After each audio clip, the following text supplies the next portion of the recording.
Welcome, everyone. My name is Alex Weiser. I'm the Director of Public Programs of YIVO, and we're so pleased to have you here with us for the celebration of geveb's 10th anniversary, which fortuitously comes in the midst of YIVO's 100th anniversary celebration. So we have a whole season celebrating our 100th anniversary. I invite you to come back for the various events that are a part of it. But we're really so thrilled to be joining with the Yiddish Book Center to celebrate our younger colleagues, institutionally younger colleagues, with geveb, which is just an absolutely wonderful organization. I know that everyone here in person and online knows that. So without further ado, I'm going to hand it over to our panelists. Thanks very much, Alex. I'm Mindel Cohen. I'm the academic director at the Yiddish Book Center, and I'm the president of geveb's board of directors. So I'm just going to share some gratitude before we get going tonight. So first, I'd like to thank YIVO for hosting us and congratulate YIVO on their anniversary. It's wonderful to be celebrating 10 and 100 together. Yiddish, as we know, is always depended on these kinds of grassroots organizations, and certainly geveb looks to YIVO and the Yiddish Book Center and other Yiddish organizations as our colleagues and also models and friends. I'd like to thank also Eitan Kensky, Jennifer Broxmeyer, Jeremy Dauber, and Miri Pomerantz-Dauber, who are sponsoring our reception after the event for everybody who's here in person. Apologies to those watching online. I hope that you have your own l'chaim afterwards, and to the Yiddish Book Center for sponsoring the event tonight. So like YIVO, like the Yiddish Book Center, geveb is a nonprofit organization. So I want to thank all of the individuals and the foundations that support us. And just a quick special thanks to these foundations: the Naomi Foundation, the Marinus and Minna B. Koster Foundation, the Atron Foundation, the Max and Anna Levinson Foundation, and the Michael H. Baker Family Foundation for their support. And my most heartfelt thanks go to the community of people who make geveb what it is, and that's what we get to discuss tonight, is what exactly geveb has become and contributed to the field of Yiddish studies, to the broader Yiddish community over the past 10 years.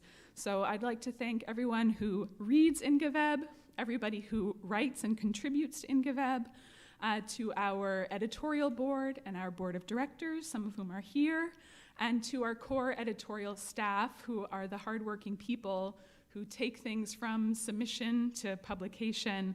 And leading that team is Jessica Kurzane, our chief editor. So I'll pass it over to Jessica to introduce the evening.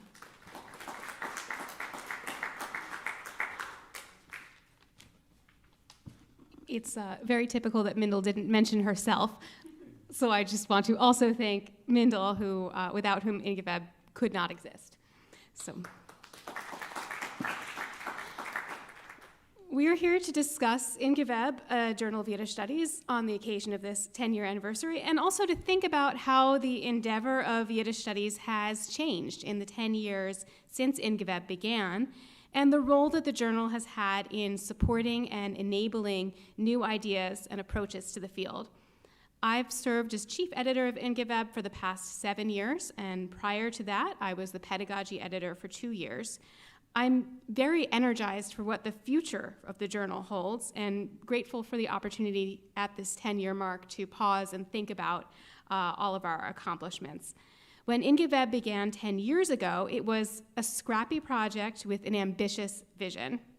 Created by a group of people who were graduate students just about to launch themselves as emerging scholars, it was conceived of as a place to publish academic writing in Yiddish studies, as well as to think about the nature of the field in expansive ways. It was also envisioned from the start as something both different and more than a conventional journal. It intentionally cultivates a readership and writership among younger and emerging scholars, capturing the energy of a generation that is and was even at that time at home in the digital. It pays its editors and contributors, even if that payment is not a huge amount, to acknowledge and dignify the labor monetarily, especially as we hope to have contributions from people for whom publication might not count toward tenure, which is, of course, the traditional award for academic publishing, because they may be contingent or graduate students or not in academia at all. It's open access and not behind a paywall where most academic publishing resides, which has implications for who can read and make use of the work. An active blog of Yiddish culture features more informal writing and bridges the gap between academics and people engaged with Yiddish as part of their creative work, their activism, or other aspects of their lives. The pedagogy section is there to give Yiddish studies instructors a forum to share their ideas and also makes the material we publish usable for those who are outside of the discipline of Yiddish studies but might want to teach with Yiddish sources and help spread those sources beyond the narrow confines of Yiddish studies per se. And the text and translation section holds a very high standard for translations. They undergo peer review and are scrutinized by editors who can offer feedback both as Yiddish readers and as readers attuned to English language artistic choices. Side-by-side translations allow Yiddish readers to see and think with the translator's interpretive choices and allow Yiddish learners to use the translations as a stepping stone toward their increased Yiddish reading confidence. Writing from each one of these sections are linked together so that academic writing is never isolated from other ways of thinking and expression. For 10 years, we have remained true to this model, which really is how we began.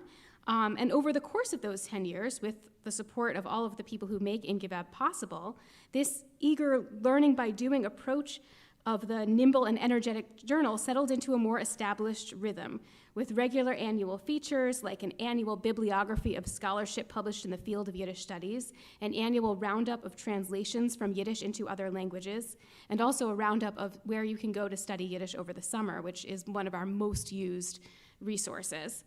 The journal proved stable even as talented new editors came and went, and a generation of scholars have grown into their own, never having known a field of Yiddish studies without geveb.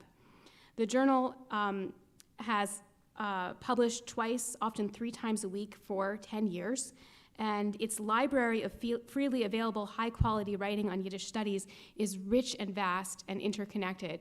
And so that's my sense of where we stand right now. And I'm really excited to hear this conversation and turn it over to my colleagues to talk a little bit more about some of the things that the journal is and does and perhaps will do.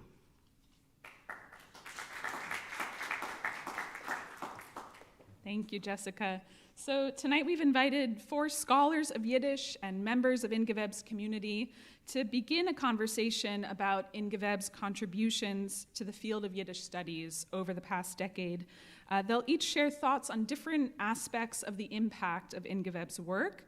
And from this, we can start to reflect more broadly on the state of Yiddish studies over the past decade, what we hope for it in the coming years, and how a journal like geveb and organizations like YIVO can continue to support the field. So without further ado, I'll introduce our panelists in the order that they're going to make introductory remarks, and then we'll have time for a few questions from Jessica and myself, and then from the audience here. So first we'll hear from Rachel Rubenstein, who's Dean of the School of Arts and Sciences at Springfield College in Massachusetts, and a member of geveb's board of directors, and I'm pretty sure the person who first told me to study Yiddish, so I have to add that to your introduction. Next we'll hear from Eitan Kensky. He's the Reinhard Family Curator of Judaica and Hebraica collections at Stanford University. He is one of the founding co-editors of geveb. He was the first president of our board of directors, and he is currently a member of the board of directors. We'll then hear from Eddie Portnoy. He's academic advisor and director of exhibitions here at YIVO, and has been the treasurer of geveb's board of directors since its founding. And finally, we'll hear from Elena Hoffenberg, who's a PhD candidate in history at the University of Chicago. From 2022 to 2024, she was the peer review associate for geveb. So, Rachel, please. Yeah. Thank you so much. I'm really honored to have been invited to participate in this panel, and I just want to thank you again for all that you do in this as creators of this amazing repository. My charge was to talk about translation, and so I wanted to start with geveb's Purim blog post in 2017, which was headlined, "Yiddish Literature 100% Translated."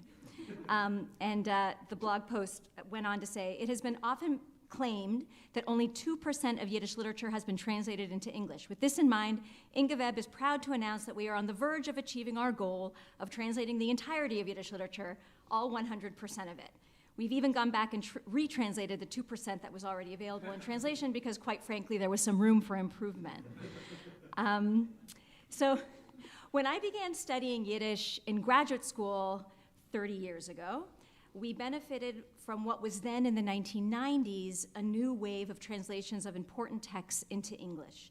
I think about the Harshav's monumental bilingual American Yiddish poetry, Shakin's Yiddish library translations of the three klassikers, Peretz, Shalom Aleichem, Mendel Moicher Sforim, translations of Katja Molodowsky and Anna Margolin, translated by Catherine Hellerstein, and Celia Dropkin, translated by Ruth Whitman.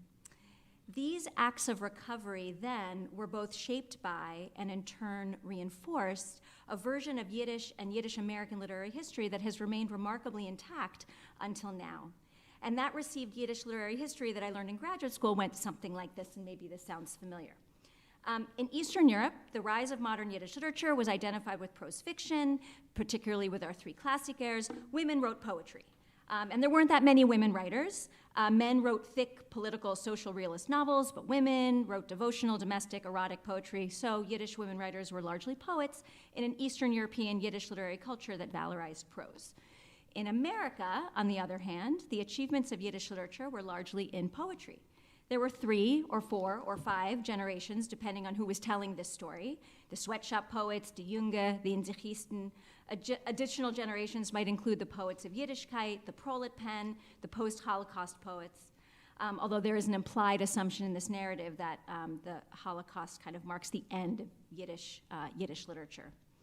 There were some women poets, but they weren't really aligned with any of these major movements, and they continued to write devotional, domestic, erotic poetry. And in America, Yiddish prose of all kinds languished. So even in America, which produced an inventive and avant-garde poetic culture, women authors were still in the margins because they didn't align neatly with the Yiddish modernist movement's manifestos. After the Holocaust, this narrative continues. A couple of poets continued to memorialize and mourn a lost Yiddish civilization to a dying readership. So finally, that post-Holocaust assimilationist pull into majority languages, English or Hebrew, accounts for the particular scarcity of Yiddish female authorship in particular in the latter half of the 20th century. So this was the narrative that I learned, and it's been repeated through multiple critical accounts in English of Yiddish literary history, and has continued to marginalize, in particular, women's Yiddish literary production. Where did this literary history come from? Why and how did it continue to wield power? And what were the consequences for translation efforts which shaped the reception and understanding of Yiddish literary culture in English? And this narrative really came from Irving Howe and Eliezer Greenberg in their Treasury in the 1950s, and then was reinforced by Irving Howe in World of Our Fathers. So it was a literary history that appeared in translation as part of an act of translation. Anita Norwich, now deeply engaged in the work of unearthing and translating the scores of novels by Yiddish women, recollects in geveb, I had read and heard, and I am now embarrassed to say, once accepted the fact that women wrote poetry in Yiddish, and some wrote short stories, but very few wrote novels. And if they did write novels, they were about domestic life or they were autobiographical. The latest wave of translation explicitly contests this assumption. And there's a difference, observes Faith Jones, between the inclusion of women's literary production in accounts or anthologies of Yiddish literature and the centering of women. The recentering of women's Yiddish literary production in the US context reveals that this model of poetic generations is a fiction that does not account for the long and varied careers of American Yiddish women poets, and that women wrote American Yiddish prose that was diverse and wide-ranging in its genres, styles, themes, and subject matter. So all of this was the subject of an essay that I recently wrote that outlined this history of literary translation of Yiddish women writers, considered the assumptions, anxieties, and preoccupations that shaped these earlier waves of translation, and then I introduced and reflected upon the most recent wave of feminist literary translation and its potential to rewrite Yiddish literary history, a history that's always been uniquely unsettled and dynamic. translations and critical reevaluations of Yiddish women writers, indeed translations of all kinds from Yiddish, are accelerating with astonishing intensity, contributing to a sense among translators and scholars of these texts that we are now in a new and remarkable moment. And to return to Ingeveb's annual roundup of Yiddish translation, in both 2023 and 2024, Ingeveb's annual roundup counted more than 150 translations from Yiddish into many languages, that is each year. More than 150 distinct translations in 2023 and more than 150 distinct translations in 2024. So this explosion of new translations is attributable to two institutional developments in the mid-2010s. First, the launch of the Yiddish Book Center's Translation Fellowship in 2013, and which just in the last 5 years or so has incubated about at least 19 translations, and the launch of Ingeveb, a dynamic and multimedia online Yiddish scholarly journal that aimed, in the words of its founding editors, to present, quote, the diversity of what Yiddish studies might be. Mindel, who currently directs the Yiddish Book Center's Translation Fellowship, is a former editor of Ingeveb. Jessica Kurzane, the current editor, was a translation fellow, as were other translators who frequently appeared in Ingeveb and have published translations recently: Ellen Cassidy, Yirmiyahu Taub, Jordan Finken, and Alison Schachter. Ingeveb published translations of Miriam Karpilov, Bluma Lempel, Chava Blankstein, and Friedel Stock in advance of their book publication, and has continues to publish frequent reviews of new translations of Molodovsky, Mash, and others. Ingeveb is thus a crucial mediator in this work of recovery and translation, and an exemplar of the digital publishing culture that has disrupted the literary gatekeeping of traditional establishment and prestige presses. Ingeveb has published translation excerpts and reviews alongside Yiddish literary and cultural scholarship that foregrounds not only gender, but also race, class, geography, in its efforts to catalyze the next generation of Yiddish scholarship through rereadings of the Yiddish past, as Eitan Kensky and co-editor Saul Zaret said in their founding statement.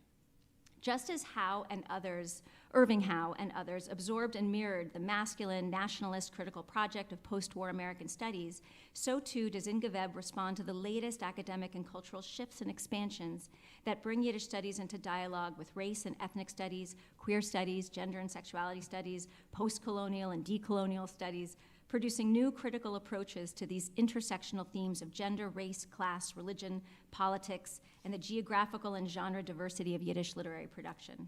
Ingeveb has published 175 translations in 10 years, 34 by Yiddish women writers, including the resurrection from the archive of translations into Yiddish from English or other languages. And taken all together, this remarkable body of translated work presents alternative geographies and periodizations of Yiddish, with translations of texts written in Latin America or Palestine, and pre-modern and contemporary texts, and illuminates the astonishing diversity of Yiddish writing, children's literature, Purimspielen, Haredi literary production, speculative fiction, protest literature, and more. The journal has also featured 160 or so pieces on pedagogy, which I consider an act of translation from generation to generation. As Alison Schachter has recently written, we can't simply recover women writers' voices and imagine that those narratives of Jewish minority life won't change. That is to say, the project of translation is not additive, it's generative, and should reorient the very grounds of our understanding of modernity.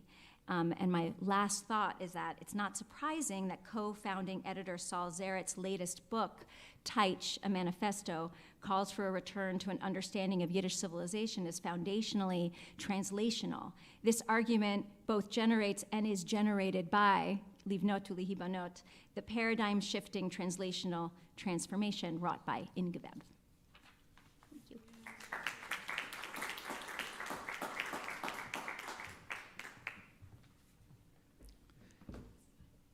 It's a rare pleasure to be able to talk about the past of Ingeveb and digital Yiddish scholarship, and also a true irony. Since its beginning, Ingeveb has embraced the future of scholarship, and to go even further, the idea of Yiddish scholarship in the future. So while we are here celebrating 10 years of Ingeveb, that is 2015, InGeveb made an unofficial debut at the 2014 AJS conference with the roundtable, The Future of Yiddish Studies. A group of late-stage doctoral candidates and recent PhDs addressed new theoretical approaches, taboo subjects, and the question, what comes next? But somewhere along the way, as chair, I got the idea that a panel on the future of Yiddish studies should ask about the future and the place of Yiddish in the mid-future. Here is my opening prompt. The year is 2064. Suborbital flight has transitioned from a rich person's technology to the middle classes. New Yorkers can reach Moscow or even Australia in 18 minutes. Domestic robots have made daycare affordable for all. South Florida, sadly, is gone, destroyed in the Great Flood of 2033. Greenland is now the most populous territory on Earth. The moon colony exploded in a mining accident. What will Yiddish studies look like in 2064? Who will be interested in Yiddish and why? In 2017, following the success of the early years of InGeveb, Saul Zaret and I gave presentations on Yiddish in the digital age at the Boston Workers Circle. My interest, again, was the implication of emerging digital technologies on the language of Yiddish and digital scholarship. Here were the questions I posed to the audience. When can I ask an AI questions about Yiddish books or Yiddish digital collections? When will Siri, Alexa, Bixby, Google Assistant, Cortana understand Yiddish? When will Alexa speak back to me in Yiddish? These questions were built on a kind of meta-observation. We were and are operating in a world in which libraries and Yiddish cultural organizations work to build new digital repositories of Yiddish books, new collections of digitized manuscripts, new newspaper collections. In 2017, the Jewish Historical Press Project was just getting into full swing. In 2017, Adis and Ahaim provided access to remote corners of Yiddish folklore and knowledge. Now, we have a digital version of the Language and Culture Atlas of Ashkenazic Jewry, with improvements underway. Over the last 10 years, the Wexler Oral History Program has built its capacity to link transcripts and recordings. The Yiddish Book Center's OCR platform launched and has since improved. We have digital Yiddish theater databases and major, if imperfect, developments in handwritten Yiddish text analysis. Our host tonight, YIVO, has built tremendous digital capacities, scattered libraries now reunited digitally, major archives of sound and paper made into silicon. InGeveb is both beneficiary and engine of these transformations. We can define digital scholarship in two ways. One, scholarship that exists because things have been made digital. InGeveb's intervention here has been to celebrate this, to encourage publication in and around digital discoveries. This is why there was such a thing as the Milgroim Project, to translate and contextualize something made newly digital, and also to grab something small and individual out of the massive material being put out there by the Jewish Historical Press. But InGeveb has made a bigger impact on the second type of digital Yiddish scholarship, treating Yiddish texts as something computable or potentially computable. The meta question facing us was and remains, what will we do with all the information made digital? Not consulting one text, but asking questions of thousands of sources at once. Or secondary uses, treating digital Yiddish as a base layer for new projects. In 2017, I had two examples. Could we create a Dybbuk bot, a fluent chat partner for students to consult in conversation for learning? And how fine-grained could we get? Could we create, for example, a Moshe Cool bot, a bot programmed to speak Litvish Yiddish as it was spoken between years X and Y? If so, would this amount to historical preservation? Would this be a worthwhile idea? Last week, InGeveb ran an in-depth conversation between my colleague Michelle Margolis of Columbia and Isaac Bleeman of UC Berkeley about his project, The Corpus of Spoken Yiddish in Europe.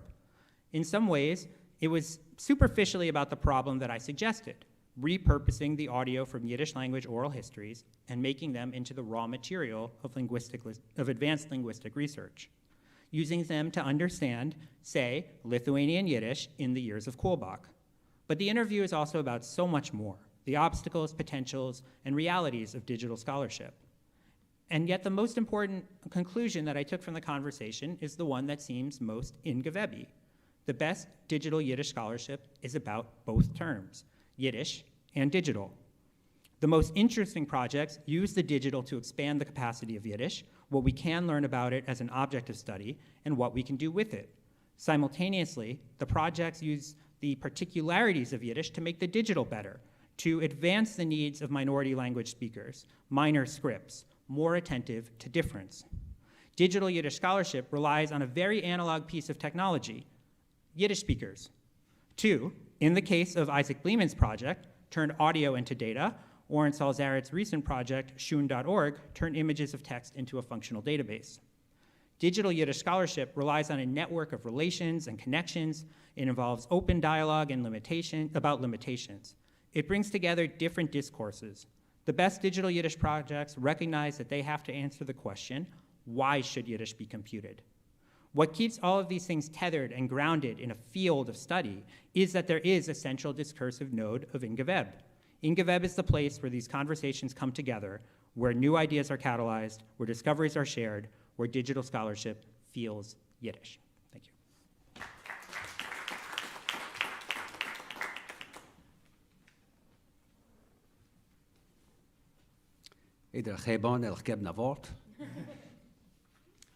No, sorry. So I was tasked with speaking a bit about geveb in popular culture. How to define that is somewhat amorphous, but let me try a little bit. So since its inception, geveb has been uniquely positioned to present a wide variety of fare to popular and niche audiences.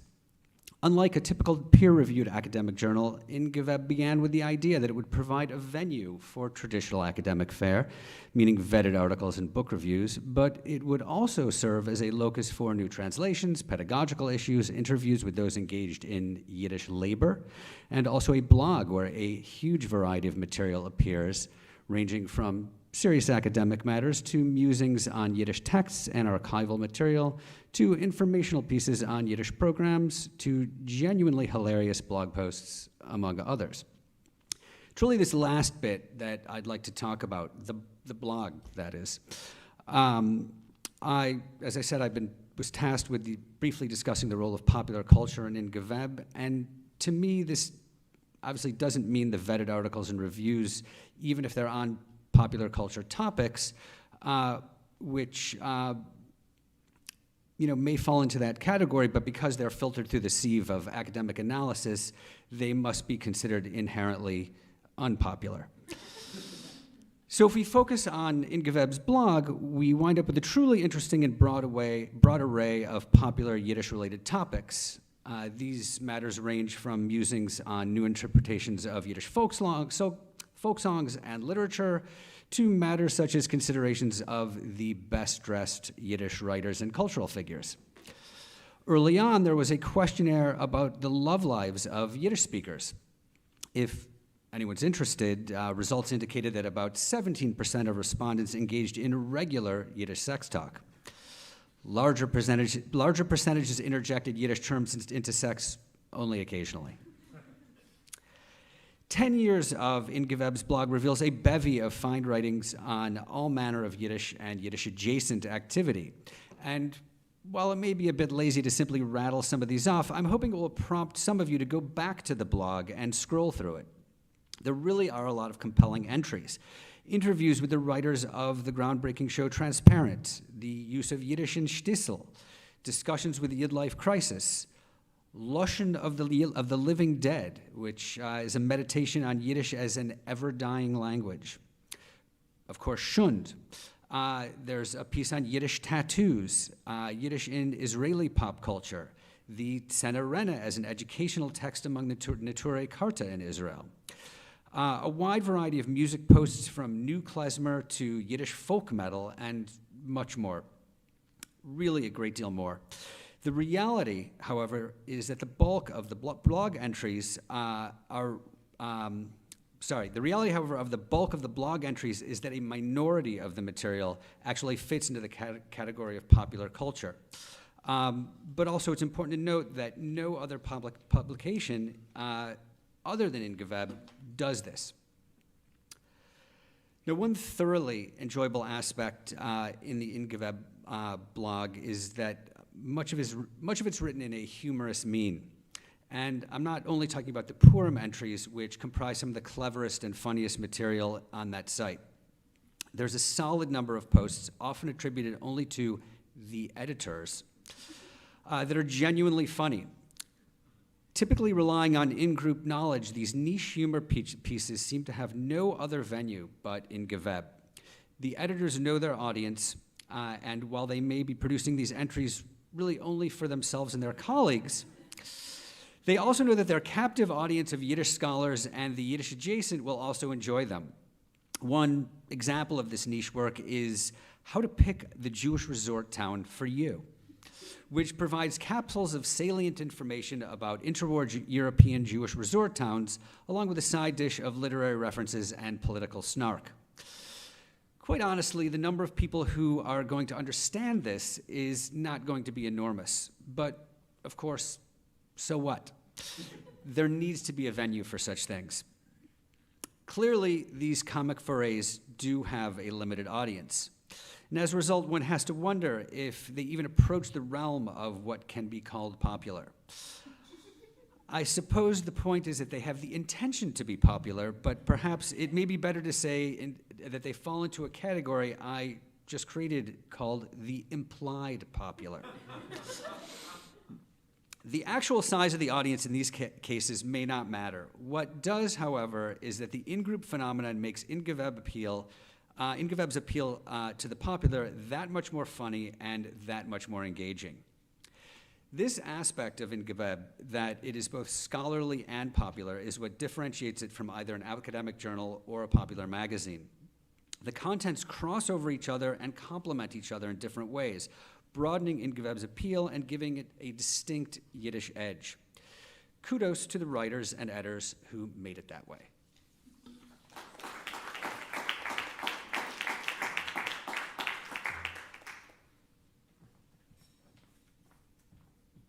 I'll add my gratitude to the conveners of this wonderful panel. I was asked to talk about what it was like to grow up with in-geveb, and so my contribution is a little bit less formal, much more autobiographical. I was a student in the YIVO Zuma program in the summer of 2015 when all of a sudden we got an invitation to go to a bar for a journal launch. And as an undergraduate student, it was my first time going to a journal launch. And it was for in-geveb. And I remember feeling that I didn't quite understand at that time what an academic journal did, aside from published articles, but it seemed like there was a lot of excitement and a lot of energy in the room. And as a young person, curious about Yiddish studies, not sure about what I wanted to do in the future, it was really nice to see, oh wow, there are these other people who care deeply about this language. In my own trajectory, I went from attending the launch party to becoming an avid reader. I wrote for the blog a couple of times, one piece about Yiddish stenography, which is a puzzle that I still have yet to unravel, and another chance to interview someone who I admired in the field and sort of have a conversation about what it meant to do Yiddish digital studies. And then, as was mentioned in the introduction, while a graduate student, I served as the peer review editorial associate for 2 years. And it's been most of all in that capacity that I came to understand how much I took for granted because in-geveb exists. As a graduate student working in history, working with Yiddish sources, but not in a sort of classic Yiddish studies project, I still had a sense of cohesion and recognition with my colleagues from literary studies, from comparative literature, even from linguistics, because we share, in some sense, a commitment to this field. I also sometimes knew their names and knew what they worked on, not because I had met them before, but when I encountered them for the first time in a workshop, I can say, oh, I read your book review on in-geveb. It's a really nice way to build community that extends beyond the web page. In terms of what it has offered sort of my generation of rising Yiddish scholars, we've been fortunate to have opportunities to develop as writers, both in the register of the blog to a wider audience and also in the register of peer-reviewed articles. We've also had chances to develop as editors. I know Miranda Cooper is an excellent copy editor in no small part because of all the work she does for in-geveb. But we've also grown as translators. We've grown as teachers, not just practicing using the materials that in-geveb publishes in the pedagogy section, but having a forum to reflect critically on what it means to teach this language in different settings and different fora. We've also grown as illustrators and designers. It's amazing how multi-talented the crew of in-geveb, sort of the in-geveb Spiva is.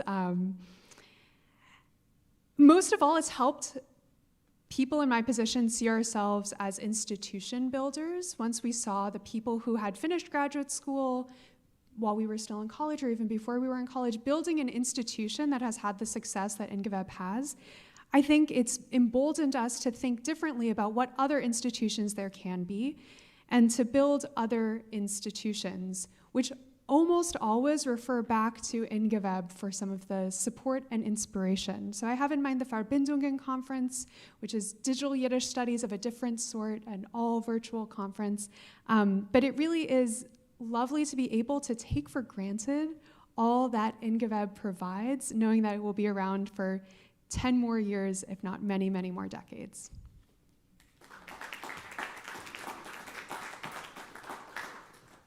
Thank you all so much. I'm walking down memory lane and thinking about the specific editorial voice of INGVEB that a number of us have spoken in over the years. So I think I'll ask, kind of following from some of the reflections, one kind of backward-looking question and one forward-looking question. So, especially Rachel and Eitan, you've done this a bit. Your remarks are connecting what INGVEB has been doing with what's been happening in Yiddish studies and in the humanities more broadly. But I'd like to invite each of you, if you have other reflections on how you have seen Yiddish studies change over the past 10 years, what's been noticeable to you about it, in relation to INGVEB or just with INGVEB as a part of it. And you're welcome also to kind of comment on something somebody else said. Anyone want to speak first to this of the kind of broader changes in the field over the past decade that INGVEB is somehow a part of? Go for it. I'll say the obvious answer, which is I actually wouldn't know where the field was going if it wasn't for INGVEB. I am not a professor. I work as a curator at a library, and one of my jobs is to kind of be aware of what's being published. So I understand the list of new books.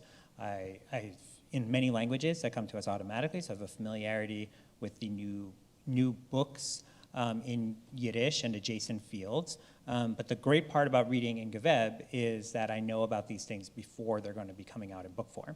That you get this sense of what's bubbling up, what are the topics that people are taking on now. It's one of the ways of making the field legible. This is something that people sometimes talk about. The other ways would be reviewing syllabi. If you had access to all the syllabi in the world, it's a good INGVEB project for us to do.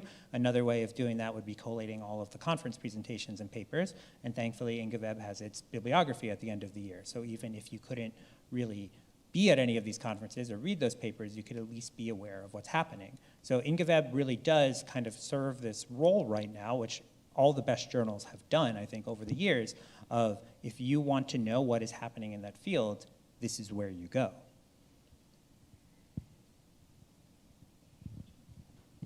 Yeah, my first thought was it's become so much cooler to be a Yiddishist. I think, another obvious answer is just because of the incredible variety of what INGVEB publishes, because it's both peer-reviewed scholarship, but also blog posts and pieces about pedagogy, and crucially the translations. I think it's really opened up the field in a way that it's just really quite astonishing. And the other thing I'm thinking about as Eitan was talking is this idea. I remember David Roski saying this is going to be the address, for Yiddish scholarship and Yiddish culture, and I think about Rebecca Margolis's idea of Yiddish networks, that Yiddish writers were always kind of globally connected through these, paper networks, right, journals and newspapers and writing to each other. But now in this digital space, INGVEB has become the hub for all of these translators and writers and culture makers. And so I think it's made Yiddish culture more interconnected than ever. I could just add that in connection to all of this, one of the things that INGVEB did was that it sort of seized on the instantaneous nature of the internet. Whereas, when I was in graduate school, if you wanted to find out what was happening in the field, you would go to AJS once a year. You would wait for another issue of proof texts. it was slow. I mean, there was no, you would obviously connect with some people online, but, this is, sort of a real place. It's like this hub, this sort of Yiddish clubhouse, the Yiddish academic clubhouse where people can really find out what's happening. And, that's so different than the way it used to be. I'll just add sort of as a counterpoint to what Eddie just said, some of the slowest projects I also think move the field of Yiddish studies forward in really significant ways. So I'm thinking of the 2 special issues that I had the privilege to work on as a peer review editorial associate. One was on Schund, lots of theater posters, thinking about materiality, and another one was on Old Yiddish. And I think that work to not just expand the canon, but help integrate these other bodies of Yiddish writing and Yiddish culture that are outside the sort of prose, poetry battle across the Atlantic, helped me see Yiddish studies differently. And because they are peer-reviewed articles in a peer-reviewed journal, they're also legible beyond the immediate readership of geveb to people working on theater, people working on early modern literature in Europe. That helps promote Yiddish studies beyond the bounds of the journal, too. I think when I teach Yiddish at the University of Chicago, and when I started teaching there, I had this feeling that I needed to create a lot of programming around Yiddish because I had maybe 3-4 students, and I wanted them to feel like, I wanted to create the illusion that there was a big world of Yiddish studies that they could participate in. And at the same time, I had just become the chief editor of geveb, and I felt a kind of frenzied need to do that for Yiddish studies too, to create the illusion that Yiddish studies was really big. And as I started doing this work, it became so clear to me in a way that it hadn't been before that it wasn't an illusion, that Yiddish studies was enormous and I couldn't keep track of everything. And it was very cool and very international and lively, and it's been very exciting to represent that and make that clearer to other people as well. So the forward-looking question, hopes and dreams, but I think also challenges is interesting to speak about, and we're in a moment that faces all kinds of challenges. I apologize for acknowledging the world outside of Yiddish studies, but yeah, I'd love to hear from each of you, some kind of a hope for the field in the coming years. And, I'm thinking about 10 years, but if you're Eitan, you're thinking about millennia, perhaps, I don't know. A hope for the coming years for Yiddish studies, but also, is there a challenge that you see, or choose one of the challenges that you see the field facing, and what do we need from organizations like geveb or our kind of broader network of Yiddish cultural organizations? Easy question. Go ahead. I don't know if this is helpful, but I've been thinking a lot about that we're in a Yavne moment, and I've been thinking this not just in the Jewish world, but in the world of higher education. I mean, we're facing such profound disruption in so many ways, and and just like after the destruction of the temple, right, Jewish civilization was so profoundly disrupted, and in the wake of a catastrophe, what do, right? You can give up and disappear, or you can move to Yavne and completely remake your civilization. And so I've been thinking this is our Yavne moment. I don't know what it will look like, though. But yeah, Jewish civilization is in a profound moment of disruption. Was one of the first multi-part translations that geveb published, which I don't have, I believe it's Zeitlin's series on Yavne actually was like a multi-part translation. So that's interesting too, to connect, one of the first kind of things that we published and this moment today, 10 years later, yeah. I think one of the advantages of being an online journal is that there is global readership. I think continuing to honor the goal of having global contributorship might be a challenge and a hope, at the same time as honoring people's labor and effort when they do produce writing for the site. I think that it's something that INGVEB has excelled at up to this point, and I hope that the sustainability is there to keep doing so into the future. So Ofer Ginez, who's now a professor at Columbia, was on that round table in 2014 on the future of Yiddish studies. And I'm going to single him out because I think he was the only person who took up my prompt to think about the future. And he did it in kind of an oblique way. So I had suggested, suborbital flight. Maybe I'm overly bullish on suborbital flight, but I still think it could happen. And that the tremendous disintegration of distance and what that would mean. What would it actually be if you could take your first year Yiddish class to Vilna? Because you could get there in 20 minutes just by going straight up and then landing, straight down.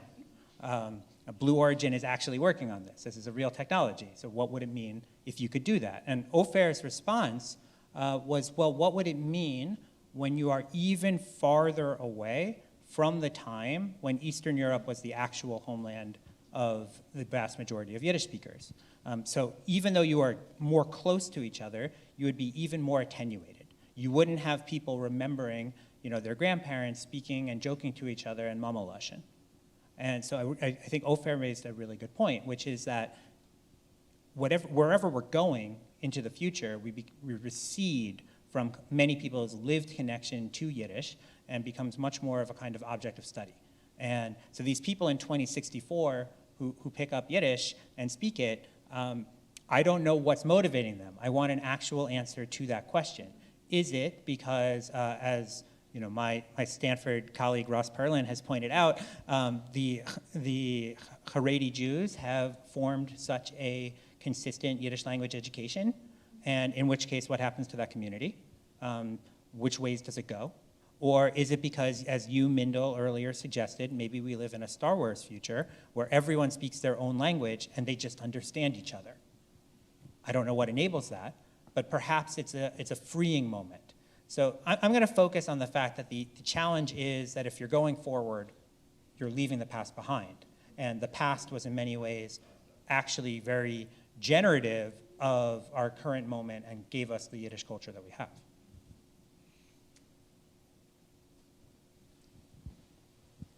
I'm a bit loath to speak about the future.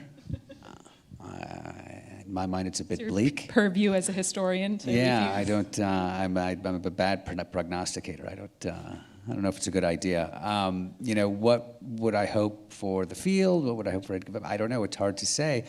Technology is coming at us so quickly. Eitan just had to give this, brilliant little anecdote about the possibility of, zipping to Vilna. And although, in a way, when he said that, I thought, virtual reality allows you to do that without going anywhere. And since I don't really want to go anywhere, that's kind of ideal for me.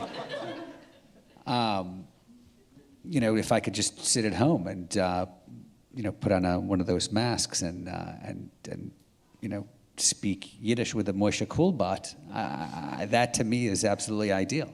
How INGVEB will deal with that, I think, will be through snark on their blog. Right. Well, I'm glad that we've come to what for me is the most pertinent, enduring question, which is, would you rather have the Moshe Kulbat or the virtual Peretz Markish? Obviously, I'm Team Coolbot, but this is a question for the audience. I think we will have time for a question or two from the audience. If anyone who's here wants to, Alex can bring a microphone. Jessica, do you want to say anything? While people get their questions.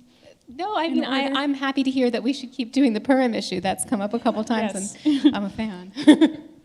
Please. Good evening, ladies and gentlemen. I met my first Yiddishist, and I was born in Europe, so Yiddish is my mamalushan. I'm fluent in several languages, hence my PhD in comparative literature. But I met my first Yiddishist in 1970. She was American-born Jewish, and I said, "What the hell? What's your interest? Do you have anybody in your family?" She said, "No, nobody." And I said, they created a special course and seminars just for her. And I said, what are you going to do with this? I said, you're speaking one dead language. I'm speaking two dead languages. So I translated. I challenged her. I translated Catullus from Latin into English and had her translate it from English into Yiddish. And we had a lot of fun. But she didn't pursue it. She didn't go to graduate school. It was just to be cool, to be different. She was a hippie who was returning to the fold, to Judaism, to Judaica.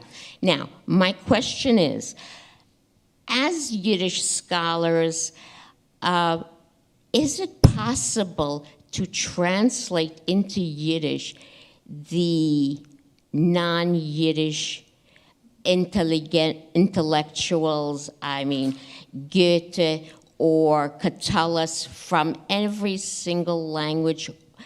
It's sort of like a world course that people used to have to take when they were undergraduates, the canon. Is there something brewing along those lines? I have two answers for this question.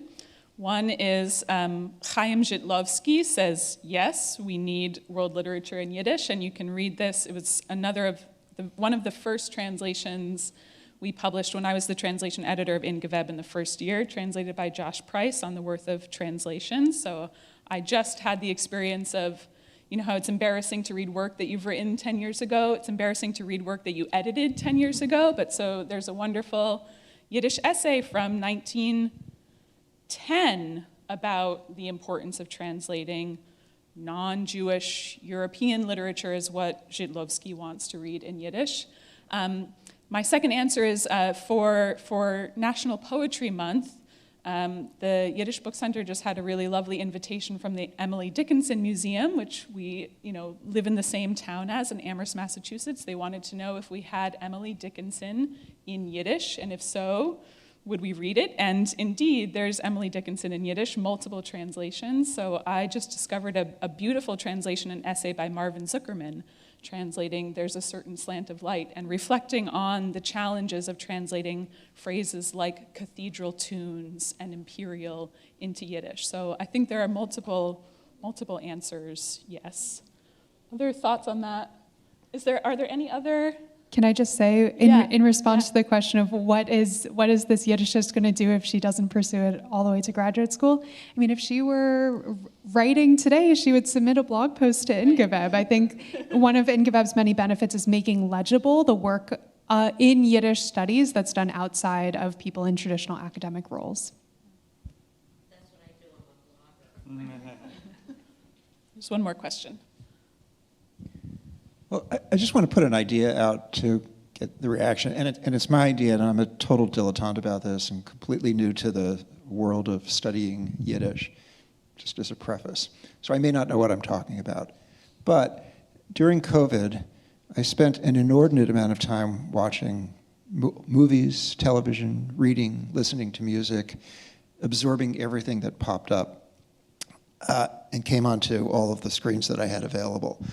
And I came to realize that the entirety of mid-century American popular culture from the 1920s through the 70s and 80s is maybe Yiddish culture in disguise.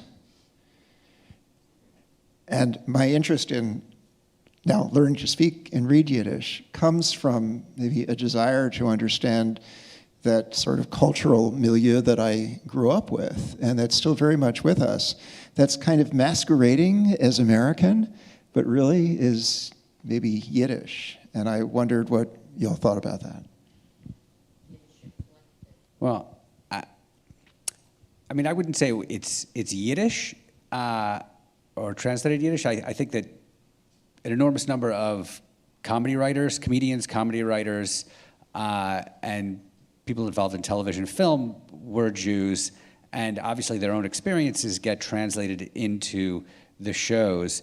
Obviously, the Dick Van Dyke Show, for example, was based in the writer's room of, Sid Caesar, but they replaced the Jewish writers with Gentiles. That phenomenon is very common.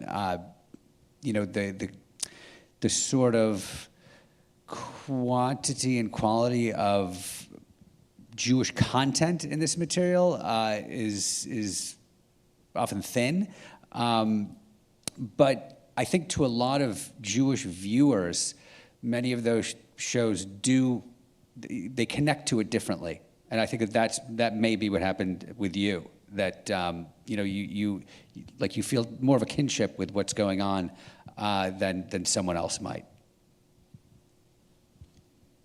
I'm going to disagree with Eddie slightly and say that I think it just depends on what you're watching and what you're reading and what you're listening to. There are people who really were, bilingual Yiddish and English speakers who wrote productive and beautiful English novels, and these carry a particular taste, particular flavor. Sometimes they may not be bilingual, but they were lived in a context of hearing the voices. And so a lot of that might carry through into the rhythm of these particular texts. I mean, it's hard to say when you have a thing like, Wallace Markfield's To an Early Grave and his late other works, that there's not a profound Yiddish influence on this, and that a lot of this is not, his Yiddish rendered now into translation. You have books called, like, If You Live, You Could Live If They Let You. You have moments where people are really absolutely exploring this without question. So what we're seeing is less that it's Yiddish and English and this kind of moment of synthesis where these generations were able to come together, or a second generation moment of having lived in these worlds, or the total immersion in both an American milieu and a milieu that drew on the immigrant experience, the yeshiva, and all of these variety of influences. Although I'd just say that Wallace Markfield is not, all in the family. It's sort of different categories. I think we're just about at time, but I do want to say that we're thinking about different kinds of futures for Yiddish, and what one future that people thought about for Yiddish was one that existed in English with these kind of ancestors, and another that people thought of for Yiddish was one that was in Yiddish or translating world literature into Yiddish. And so it's interesting to have two questions that are hitting on different ways that people perceived of and continue to perceive of the futures of Yiddish. And both things appear in geveb, which is kind of exciting to think about. We do have original Yiddish writing also in geveb. And also, anytime that I hear any of these conversations, what happens in my brain is, ooh, we should write about that for geveb. So if you, anything interesting that you think of that has to do with Yiddish, you can geveb it. I just verbed us. I will say thank you so much to YIVO for hosting us, to the Yiddish Book Center as our co-sponsor. Thank you to these wonderful panelists for your time and your insights. And I also want to say that we are launching a fundraising campaign to support geveb as it begins its second decade and as it lives on past 120 and into this mysterious future of cool bots. And we'll be sharing that information over the coming months, so please participate however you can. If you are not yet on our mailing list, you can look for a sign-in sheet at the reception and put your email address down, or you can go to our homepage and scroll down to the bottom of the page where there is a place where you can sign up for a mailing list. We are also on social media. You can follow us on Blue Sky, Instagram, or Facebook. And please stay for the reception that will be held afterward. Thanks to Eitan Kensky and Jennifer Broxmeyer, Jeremy Dauber, and Mary Pomerantz Dauber for sponsoring the reception. Everybody, thank you.